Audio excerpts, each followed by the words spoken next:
Myunani pia, kwa maana haki ya Mungu inadhihirishwa ndani yake toka imani hata imani, kama ilivyoandikwa, mwenye haki ataishi kwa imani.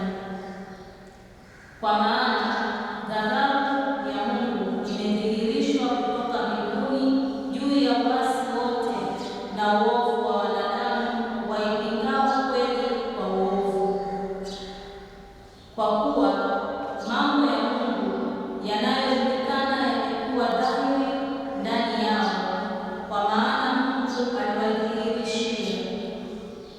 Kwa sababu mambo yake yasiyoonekana tangu kuumbwa ulimwengu yanaonekana na kufahamika kwa kazi zake, yaani uweza wake wa milele na uungu wake, hata wasiwe na udhuru, kwa sababu walipomjua Mungu hawakumtukuza kama ndiye Mungu wala kumshukuru, bali walipotea katika uzushi wao, kwa mioyo yao yenye ujinga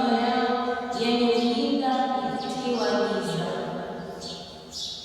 wakijinena kuwa wenye hekima walipopumzika, wakaubalili utukufu wa Mungu asiye na uharibifu, kwa mfano wa sura ya binadamu aliye na uharibifu, na ya ndege na ya wanyama na ya hatari.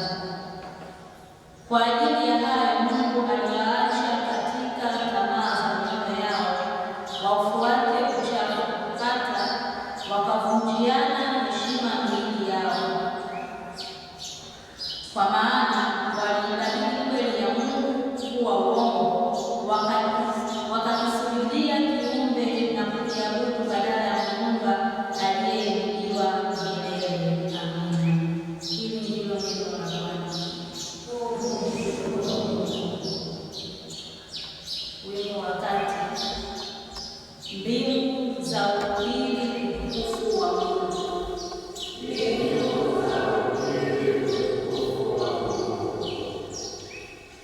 Mbingu za uhubiri utukufu wa Mungu, na anga laitangaza kazi ya mikono yake.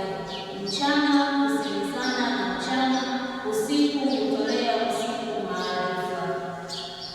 Mbingu za uhubiri utukufu wa Mungu. Hakuna lugha wala maneno, sauti yao haisikilikani. Sauti yao imeenea duniani kote, na maneno